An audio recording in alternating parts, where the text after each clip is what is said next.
नक्षत्रापर्यंत काळ्या आईला हिरवा शालू नेसवण्यासाठी खांद्याला खांदा लावून झटणाऱ्या नंदीराजाच्या ऋणातून उतराई होण्यासाठी केलेला प्रयत्न म्हणजे श्रावण अमावस्या पिठोरी पोळा सण होय. पोळापूर्वीच्या संध्येला बैलांची खांदा मळणी शेकणी उत्साहात साजरी केली. माघ किंवा पूर्व नक्षत्राच्या वेळी शेत शिवारात पीक भरलेली असते. पोळ्याच्या पूर्वसंध्येला बळीराजाचा जीवाभावाचा सोबती सर्जराजाला कुटुंबासह गडी माणसाच्या सक्षम विधीवर आवतण देण्यास खांदी शेकणी म्हणतात. वर्षभर राबून थकलेल्या बैलाच्या खांद्याला लोणी हळद लावून त्याची चमकुरा आडू या पानांनी शेकणी व मळणी करून दुसऱ्या दिवशी गोडधोड जेवायला यायचं आमंत्रण दिले जाते. सकाळी गावातील कुशल कारागिराला बोलून त्याचे शिंगे खुरे काढून व अवजारांनी तासून गुळगुळीत केले जातात.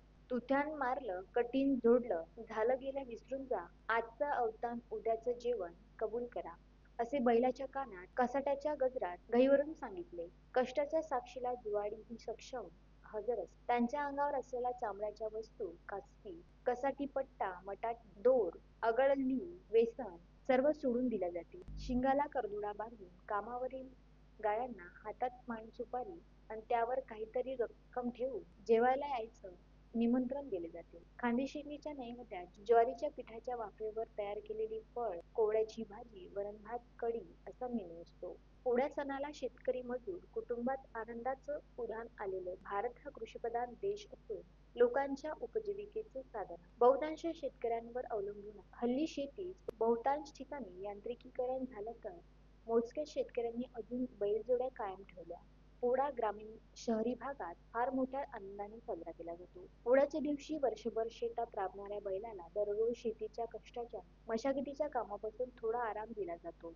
मटाट्या, कसांड्या, नाथा, कासरे, झूल, कवड्याच्या माळा, घुंगराची माळ, चांदीचे करदोड्यांची माळ, पितळीचे तोडे अंगावर चढवून त्यांच्या अंगाला गेरू लावून आपापल्या ऐपतीप्रमाणे बैलजोड्या सजवल्या जाते. बैलांना एक स्वच्छ ताटात पुरणपोळी, भजे, कुरवड्या, वड्यांचा नैवेद्य दाखवला जातो. बैलांच्या प्रती कृतज्ञता व्यक्त करणारा हा एक मराठी सण असून महाराष्ट्रात मोठ्या प्रमाणे हा बैलपोळा सण आनंदी वातावरणात साजरा केला जातो.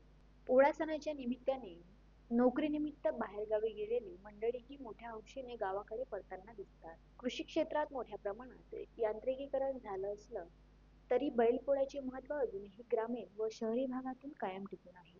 हे बैल वर्षभर शेतकऱ्यांसोबत शेतात राबतात. ज्यांच्याकडे शेती नाही ते मातीच्या बैलांची पूजा करतात व शेतकऱ्यांचा सच्चा मित्र म्हणून बैलजोडीविषयी आपला आदरभाव व्यक्त करतात. बैलांना गावाबाहेर असलेल्या मैदानावर व गोठणांवर आंब्याचे तोरण बांधलेली दोरी खाली रांगेने वाजत गाजत आणले जाते. भेंडीच्या पानात आणि पोथीच्या पानात घाट घेऊन तो घाट प्रत्येक मैदानावर उपस्थित असलेल्या बैलाच्या डोक्याला पूजन म्हणून लावलेला जातो. खेड्यांमध्ये प्रत्येकाच्या घराला आंब्याच्या पानांचे तोरण बांधले जाते.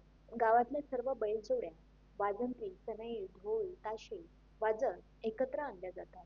त्यामध्ये मानाच्या जोड्याही असतात. अंजनगाव, सुरजी, पत्रोड, शिंदी गावामध्ये यात्राही भरते. पोळा फुटल्यानंतर गावाकडे निघालेल्या बैलजोड्या गावांमधून मिरवणूक म्हणून मिरवत नेल्या जातात. ग्रामीण संस्कृतीचे वास्तव दर्शन करणारा पोळा आनंदाने साजरा केला जातो. नितीन दुर्गुडेसह Santosh Bhalerao, testing operation news, Paratwada.